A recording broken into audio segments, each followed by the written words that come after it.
Welcome to the deep dive, everybody. Today, we're going to try and wrap our heads around the Zodiac Killer, the guy who terrorized Northern California back in the late 60s and early 70s. A case that just won't quit. Yeah, exactly. He left behind all these unsolved murders and strange ciphers and just questions, questions, questions, and more questions. So what we're going to do today is lay out the main facts of the case, explore some of those unsolved mysteries, and see what insights we can pull from all this information we have. You know what always blew my mind about this case was how the Zodiac used ciphers. It wasn't just about, keeping his name secret. It was about control. It was like Yeah. he's playing some kind of twisted game with the cops and the public. It's like he wanted to be famous, right? Well, yeah, he wanted to be known. And that's what makes this case so interesting after all these years. Right. It's like a puzzle that nobody's ever been able to put together. Absolutely. And like any good puzzle, we got to start with the pieces we do have. Yeah. So the first murders that everyone agrees are connected to the Zodiac Yeah. were on December 20th, 1968. A young couple, Betty Lou Jensen and David Faraday, they were parked out on this secluded road near Vallejo, California, a lover's lane.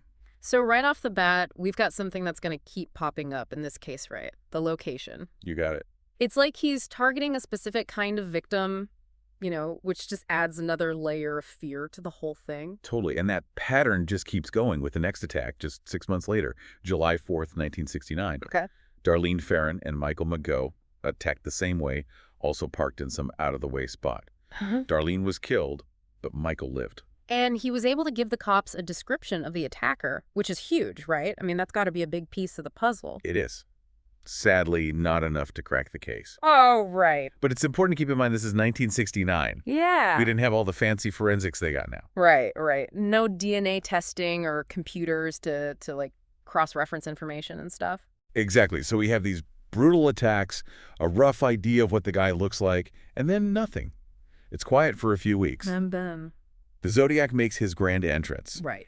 August 1969, he sends this creepy letter to the San Francisco Chronicle, claims he did the murders, gives details only the killer would know, and then bam. A cipher. Throws in a cipher. He basically says, hey, if you want to know who I am, figure this out. Like he's daring the cops to a game. Exactly. And, it's a challenge they took seriously. You got to remember, ciphers weren't that unusual for criminals back in the day. Really? I never thought of that. Well, think about it. Before we had, instant communication and cameras everywhere, a cipher was a way to control the story, mess with the cops, and just build this air of mystery. I guess that makes sense. So the Zodiac wasn't just some, weirdo with a code. He was using something criminals have been doing forever. Right, and he was good at it. He didn't just use any old cipher. He really crafted these things to be almost impossible to break.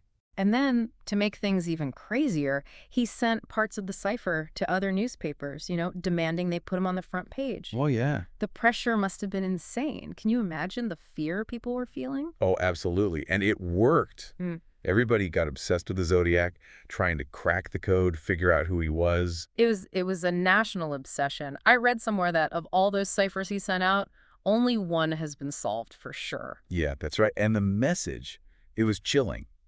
I like killing people because it is so much fun. Okay, that's not good. So we're not dealing with just a murderer. We're dealing with someone who enjoys it. Exactly. Like it's a game to them. That's when it gets really scary. It gives us a peek into his head, right? It wasn't just about the killing. It was the fun he got out of it, the power. And that's what makes the Zodiac so terrifying. There's no real reason for what he's doing. So we have these early murders, the letters with the codes, that creepy message from the one cipher we could figure out, and then things ramp up even more. You got it. The attack on Brian Hartnell and Cecilia Shepard at Lake Berryessa in September of '69, that's when things really shift. Now, the killer's wearing this hood, has that crosshair symbol on it. It's like he's becoming more deliberate with his image. It's like something out of a horror movie. And what's crazy is Brian Hartnell lived through it. He was stabbed like a bunch of times, but he was able to give a detailed description of the guy. So now they know what he looks like, the costume, the symbol. You'd think they'd be close to catching him, right? Yeah, you'd think so. But the Zodiac was always one step ahead.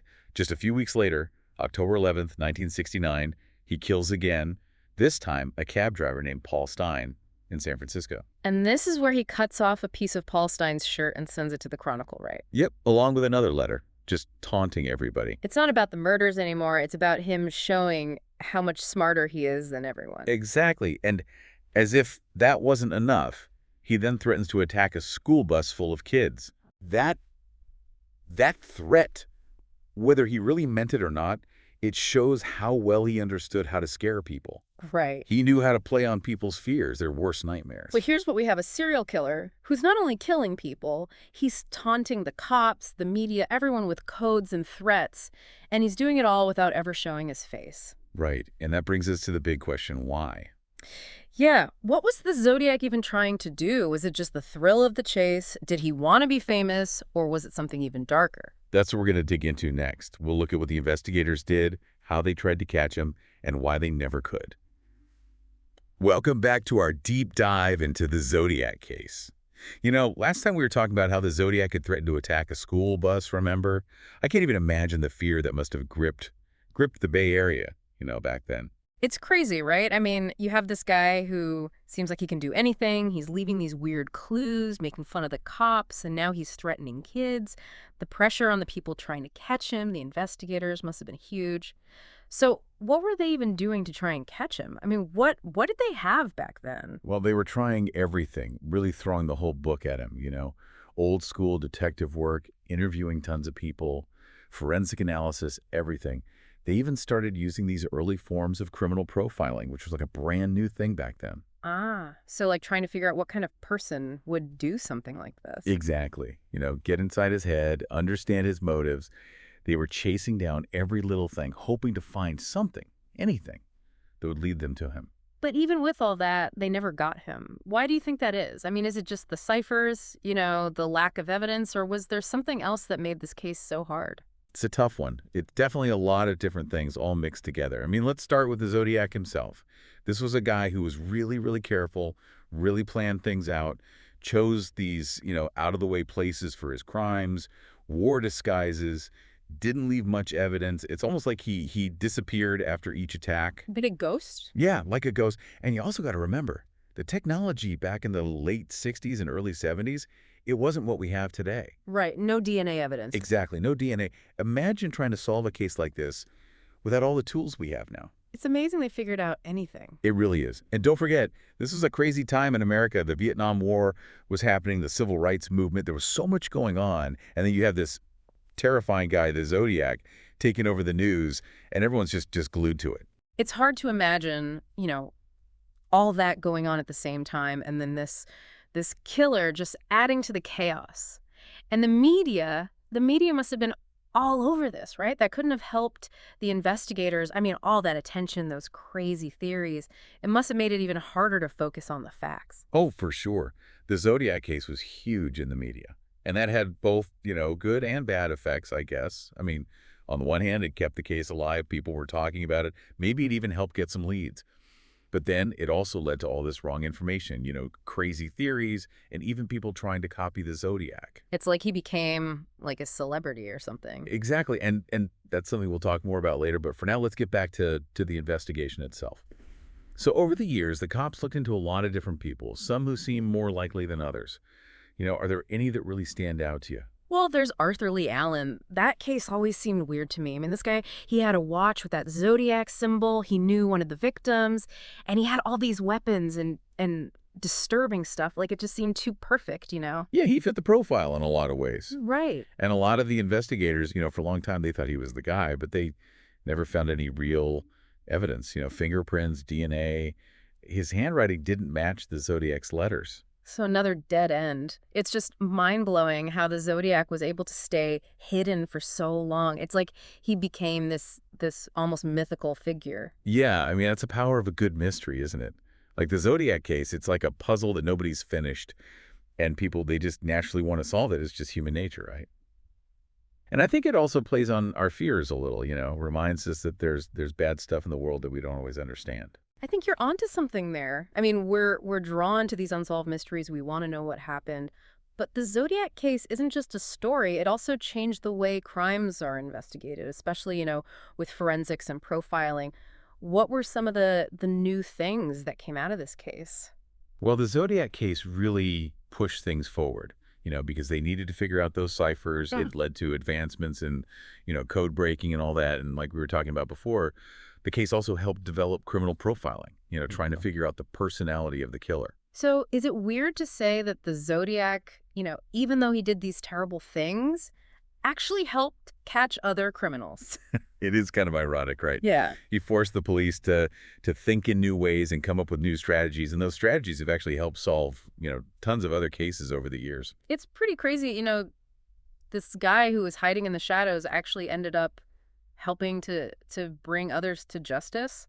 It's like this weird back and forth, The Zodiac uses intelligence to do bad things, but the good guys, they use their knowledge to fight back, and that's something to think about as we talk about the Zodiac's legacy, what he left behind. Okay, so we've covered the crimes, the investigation, the suspects, but now I think we should talk about, how the Zodiac has been portrayed in movies and books and why people are still so fascinated by him, even after all these years. Welcome back to our deep dive on the Zodiac Killer. We've gone through like a lot, right? The murders, the investigation, all those possible suspects, and we still don't know who he was. And that brings me to something I've been thinking about.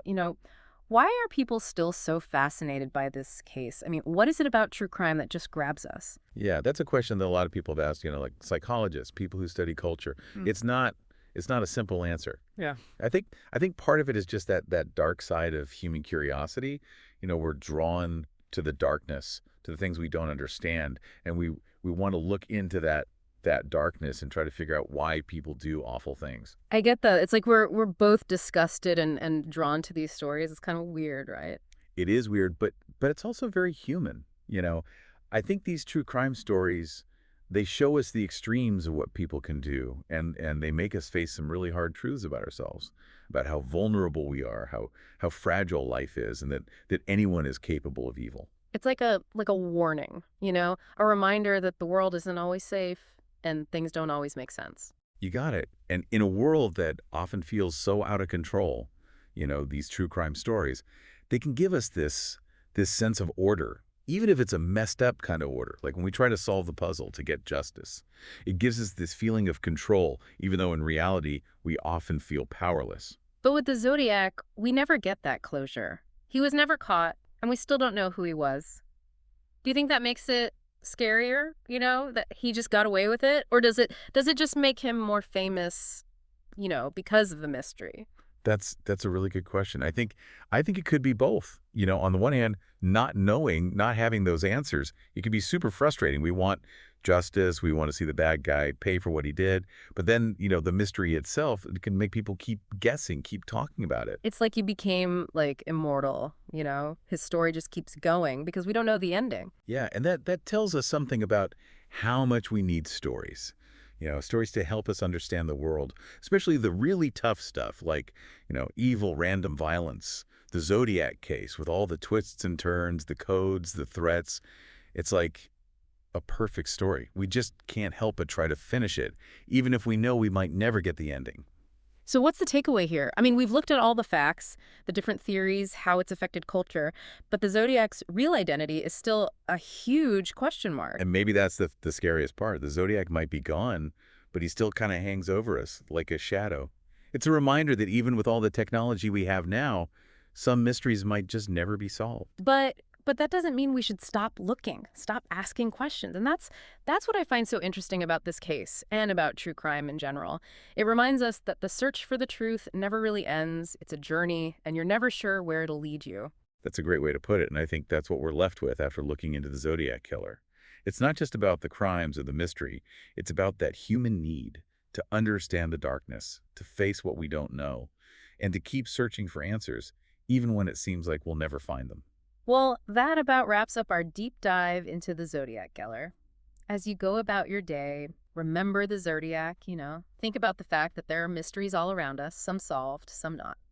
It reminds us that the search for the truth, even when it's tough, is always worth it. And who knows, maybe someday, someone out there, maybe even one of you listening, will be the one to crack the code, finally solve one of the biggest mysteries out there. Until then, stay curious, keep searching, and remember, the truth is out.